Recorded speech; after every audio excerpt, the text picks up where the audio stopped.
Hello, I'm Maria Hall Brown, and this is LA Currents. The Transgender Day of Remembrance. It's a day honoring those lost to violence and transphobia. But there's so much more that we all need to learn, and there's so much more to the story, which is why I'm delighted to be joined today by Eden Luna, Luckie Alexander, and Mother Karina Samala. So nice to have you all here. Really, really important information. Really, really great that you're all willing to be here and share your stories. So I'm going to start with you, Mother. How did the Transgender Day of Remembrance begin? It started in 1999. It's to memorialize Rita Hester. She was killed in 1998 in San Francisco. And up to this date, they haven't even gotten yet who really killed her. It happens most of the time in our community. And the following year, she was killed in 1998. The following year, 1999, Rita Hester was memorialized as and that started the Transgender Day of Remembrance. Okay, so that's November 20th, but I think we've pointed out that the entire month is all focused on the transgender community. And Eden, what are some of the things that are important to you during this month and just during the whole year, making sure that people understand what's happening in the community? Maria, I think you hit the nail on the head. I think it's not just a month. We're trans every day. We're trans 365 days a year. But I think especially in November, it's not just awareness, but also how can we make change in action? How can we go beyond just educating each other and our friends, our family, our coworkers, but how can we also implement policies, workplace guidelines, recommendations to be able to truly protect every single one of us? When did your journey begin? It's a constant coming out process. I think it's always going on. Every time I enter a supermarket, I have to think about, do I want to tell the cashier my pronouns if they misgender me and say sir or ma'am? Do I want to tell my coworkers if I'm coming out to a new coworker, or if I'm going to a new space? I always have to think about, do I come out in this moment in time? Is it safe for me to come out in this moment of time? And I think it's a constant process of coming out. But I think my journey began when I was a kid like everyone else. We all felt like we were a little not like the rest of us, and we were a little different, or something was off about us, or something internally was not matching. And it really took that first trans person to tell me that you are valid, I see you, and you deserve to be here, just like everyone else. I'll always remember those times when the trans people before me have opened up their arms and their space so I can fully be my authentic self today. Luckie, Eden mentioned the word safe, and I think that that's an important part of this whole thing in terms of being able to live your truth and your reality. So who helped you in your journey that helped you make these choices safe for you? At the beginning of my journey, I was alone. I went through and I was looking for my reflection in the internet world, and I couldn't see myself. But it was more trans women and trans femme folks that helped me get to the spaces that I now kind of play in. And it was also being able to see myself reflected within my community of other Black trans men and Black trans masculine folks that helped me get through this journey and say, okay. I'm in safe spaces. I'm in spaces that belong to me too. So I think that I think our community, and also like siblings, my siblings were definitely an interesting counterpart to like my journey, because my little sister, my little brothers, and a lot of my siblings, because I'm the first of 6. So growing up as a military brat, then it was your siblings that you kind of leaned into in that particular culture of military culture. So a lot of the things growing up and trying to figure out who I was and how I navigate through that came through, my little sisters and my little brothers, and kind of figuring out like where they were the ones that hold me, even though they didn't understand what was going on. They knew I was different, but they were my biggest supporters in the beginning. Wow. You talk about family. Mother Karina, you've literally embraced so many people over the years. You know, obviously with the name, with your nickname, Mother Karina, you've been such a warm, safe place for people. But there must have been a point in time in which, you had to maybe find your inner strength or find someone else to help you. So where did that happen? I was born and raised with 7 sisters. I was second and the youngest, and I'm the only male born in the family. And they've been wanting and waiting all this time to have, somebody to carry the family name, especially in Asian culture, the family name. And then I felt even way when I was a kid that I was, I feel as a girl because I played with my sister's toys and dolls and stuff like that. So it was harder for my especially for my father and mother. But when I came out, they already passed away. I was raised by my elder sisters and stuff like that. But the thing about that is, it was very difficult for me when I was starting, because I've been working with this community for over 25 years. And so it was very difficult.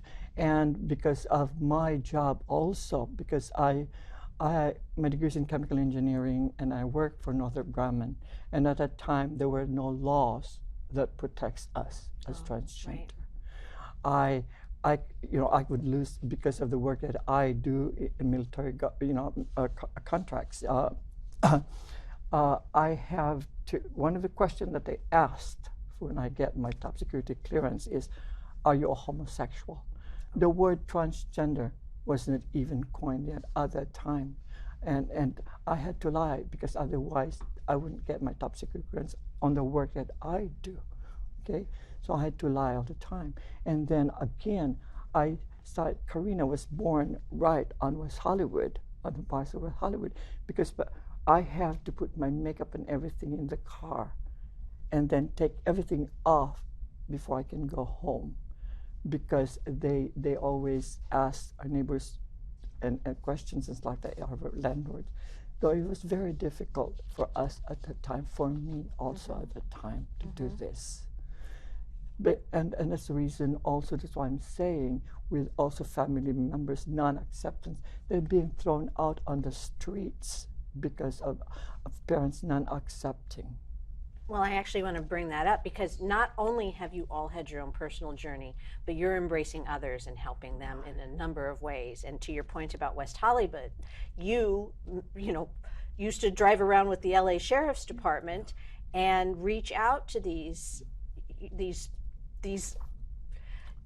women on the streets and that were suffering similar situations that you were. So how did that actually happen? How did you get going on that? The thing that happened is my mentor at the time was Jeffrey Prang. He used to be a mayor of West Hollywood when I started. And he used to work at LAPD, at the Sheriff's Department. They started an LGBT advisory council with the Sheriff's Department. And I was asked by Jeffrey to be a part of that advisory council that advises the sheriffs. I worked with the community doing the policies also with the sheriffs on interaction with transgender individuals. That's how it all started. And I worked on the county jail, asking for, also talking to a lot of we're very lucky in Los Angeles that we have a section, a house for transgenders, to help them, and also for general populations. Okay, so with that, when we started those, then because there's bigger problems with LAPD at that time with our community, because out in the streets, then HRC asked me to meet with them. That's how we started working with policies first with LAPD, because there's a bigger, more problems that we have with the community. And then I saw what's going on with the community, how we are being treated. Even with law enforcement at that time, we had a big problem with them. That's the reason how I met Chief Grimala of the Hollywood station, and she was just a captain there because of problems with the committee. That's the reason why a lot of the committee members call me mother, because they came to me for help and also asked them because of the problems that we arises right there on the streets. We've been hate crimes is so valid at that time. At that time, it was really a big problem. And hopefully there's been progress. I mean, because, you know, speaking of helping, you have Invisible Men, which is, you know, a profound organization in and of itself. And so you're talking about these women who are visible and having problems, but then there's this arena in which you felt there was a need to step in. So how is that working, and what is happening in that realm? Well, Invisible Men was started because there wasn't a reflection of what it looks like for people of color to transition as transmasculine individuals. And so, 20 years ago when I transitioned, there were no terms for trans mask folks, and the only person that I could see in as a reflection was Chaz Bono at the time. So we started off as a storytelling platform to be able to allow transmasculine folks to own their own narratives and allow their words to be their own. And so now, here we are 4 years later, because I started in 2018, and now we've got 46 what we call legacies, and these are the folks that tell their story on our platform. And as well, so the 46 legacies are from here to New York, and then we've got newer legacies that are coming in from Bangkok and from Canada. And so it's growing organically. It's growing so big so fast that it's kind of hard to keep up with everyone, but it's creating a visibility that we didn't have before.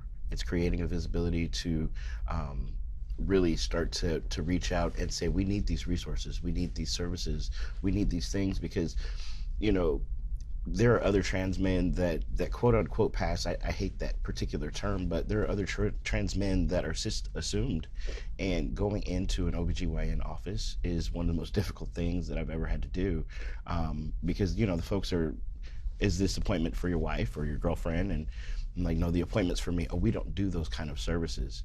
Oh. And my uterus looks no different than the next, you know, femme-identified or person with a vagina. Mine looks no different than theirs on the table, right? So if I'm going through cystic fibrosis, which has nothing to do with me being trans, then I also need those services. And my story is not unique. I'm not the only transmasculine person that's out here dealing with these type of things. And so being cis assumed is also a double-edged sword, because I'm cis assumed. A lot of my previous journey, or a lot of the journey that it took for me to get to this point, is erased, along with all of those needs that I still have as a trans man. Well, I'm going to add one more point to this, is that not only do you need the communities in which that you are able to share these stories amongst, you know, communities of trans people, but I went to your site, and it's incredibly informational for me to understand, you know, an arena that I've not had much experience with. And and I think that there's a lot of that. I mean, you speak about going into a store and trying to feel out whether it's a good or a bad place in order to share who you are for your truth. But I think it's also really important to allow these opportunities to educate people who may not understand because they've not had to live the journey, but don't want to be a harsh, cruel person in the world, and do want to understand and accept, because this is all a learning curve for everybody. And I know that, you know, there's a lot of resources, and I know one of the great ones that has been incorporated is, you know, Eden, the Transgender Economic Empowerment Project. So that's also a tool that can be used. Yes, and similar to Luckie's story, I think through the Transgender Economic Empowerment Project, we've found that we're just one project in LA, but there are so many different cities that also need those services too. And the benefit of our project is providing economic support and relief and advocacy for people who are looking to enter the workforce, who are ready to find work, who want to be able to come out at work and not face repercussions or face discrimination or harassment. And an aspect of our project is to help not only support the member to find that job, but also to support the employers with the policies, recommendations, and guidelines so that way everyone is treated respectfully. And I think what ends up coming up for a lot of people is that, why do I have to give trans people special treatment? But it's not about giving special treatment, but rather it's about having policies and guidelines that protect everyone.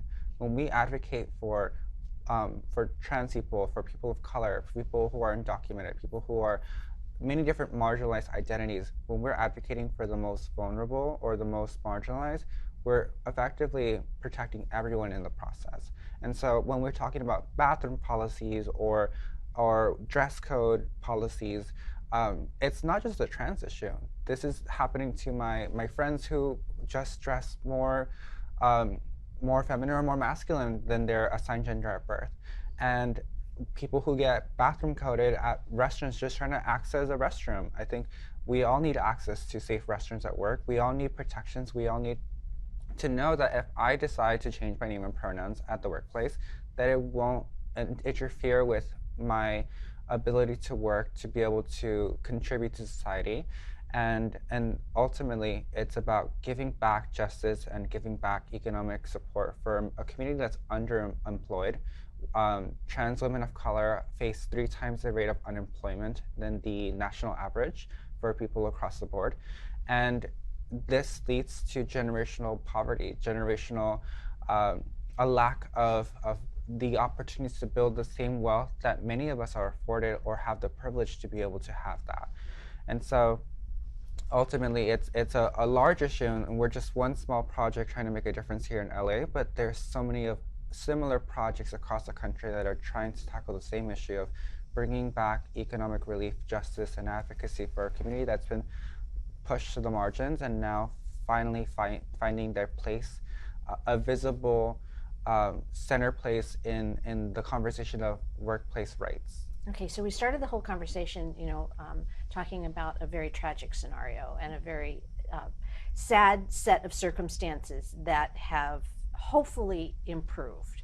So from your perspective, where do you see the improvements being most noticeable? Hopefully, as a culture and as a society and just as the human race, we've moved forward. So are you seeing good things happening, Mother? Yes, well, a lot of the good things had happened.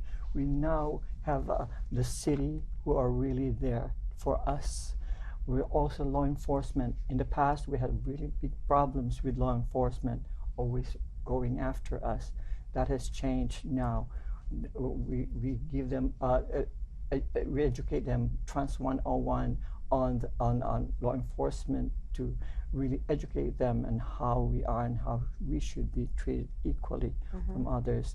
We have seen all those changes that happened in the past years, and we have more people who are more accepting.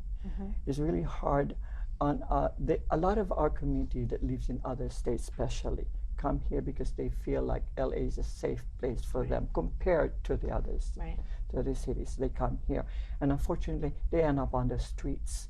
And so that's how we started the Midnight Stroll that on District 13, thanks to Mr. Farrell's office team and also with APAIT. We were there to help our community members out in the streets, give homeless people, not only our community, but of course our main purpose and target at first is our community, to help them out there because we have transgenders out there that are homeless on the streets. And we give them bag of food and also water. And we do this like in the past, before the pandemic, we used to do it like 3 times a month or twice a month. Now it has dwindled down to once a month. And then the hours at that time, we have it from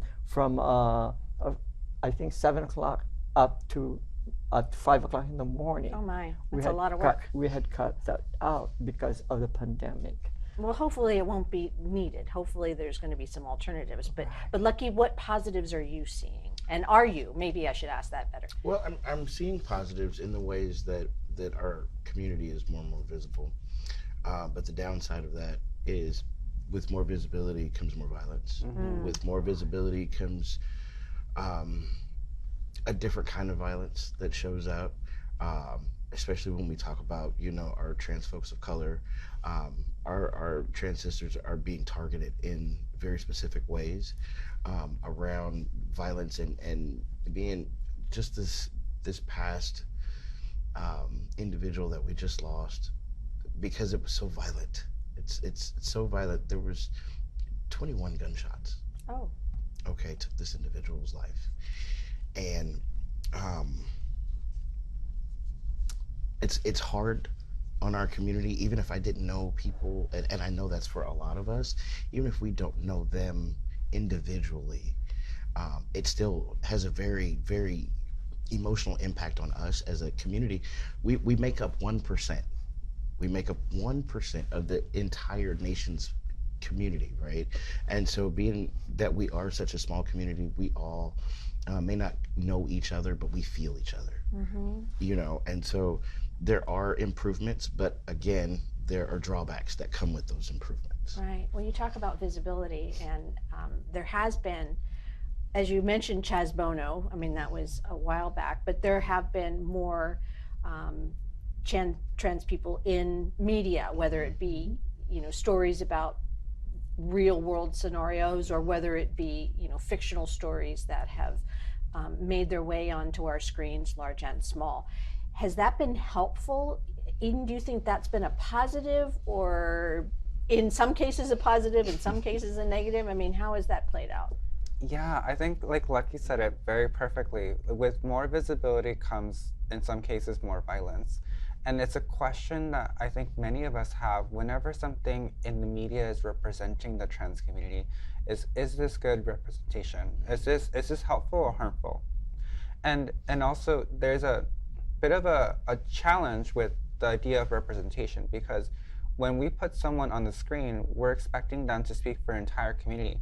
And the community is so diverse, we can only speak for our own experiences. Exactly. But when people who've never met a trans person see their first trans person on the movie or TV show or in the news, that is their only interaction with maybe a trans person that they would know.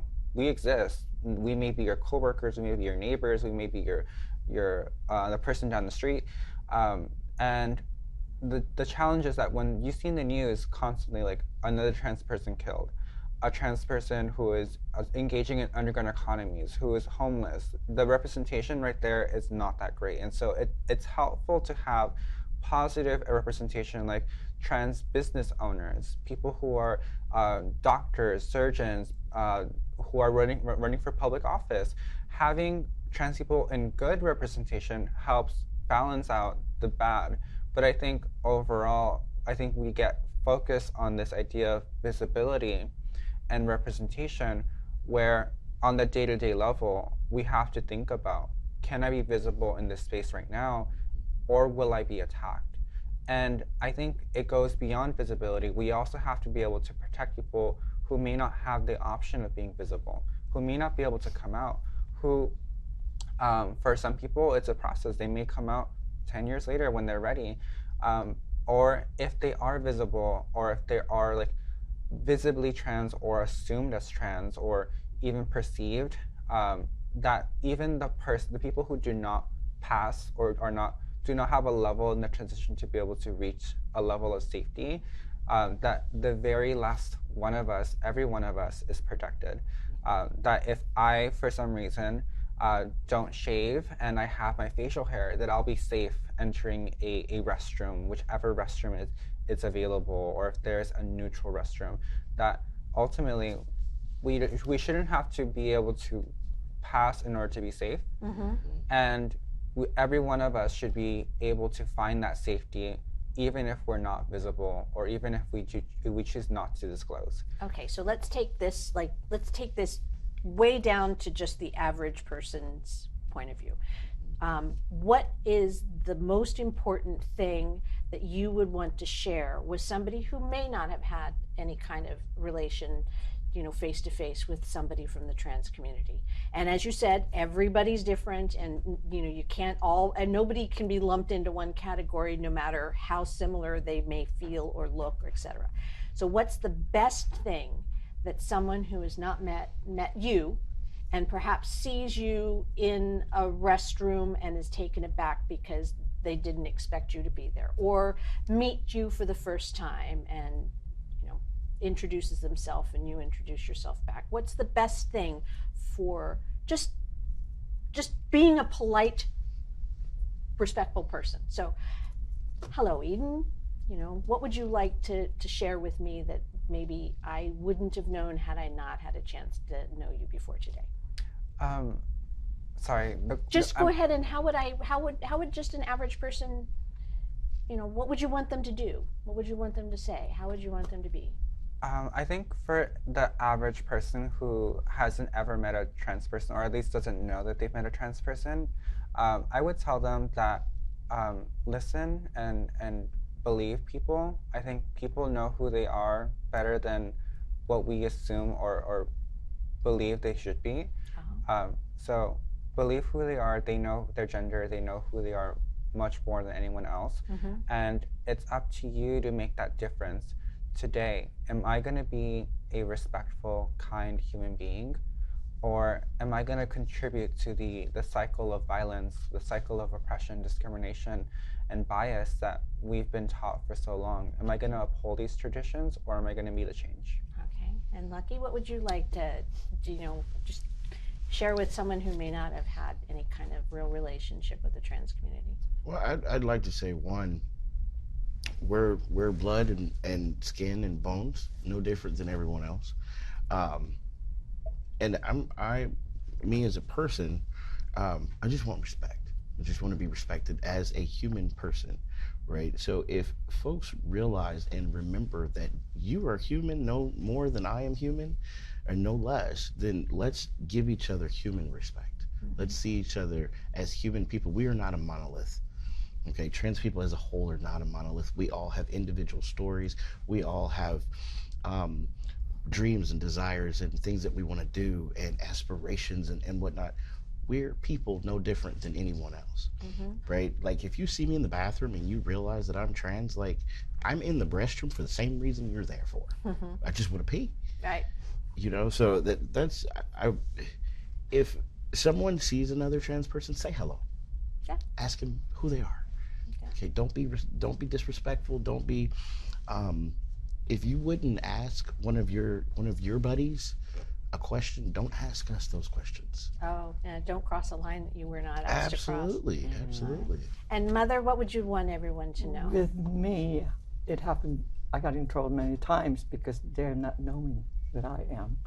And they approach me to try to, you know, take me out for lunch or dinner or something like that. I tell them ahead of time because of my past experience with it. I tell them, let you know right now that I am a trans woman. You know, and sometimes they say, oh, I didn't know, okay. But at least they have, you know, and just treat me the same with respect and with dignity, like what I'm sorry. Luckie said. Luckie, my son is my son. Yeah, Like I know. you said In a very also. real way. So, yeah, because of those things, but I live right away with them. With people that I meet, I let them know that I am a proud transgender woman. This is what I am. You accept me for what I am right now, or go. We don't have to be friends. I just want to thank all three of you for your candor, for your honesty, and for your courage. So thank you, thank you, thank you. And I look forward to getting to know you all a lot better in the future. Likewise. All right. Likewise. Thank you. Thank you for having us. Yes. And that's a wrap on this LA Currents.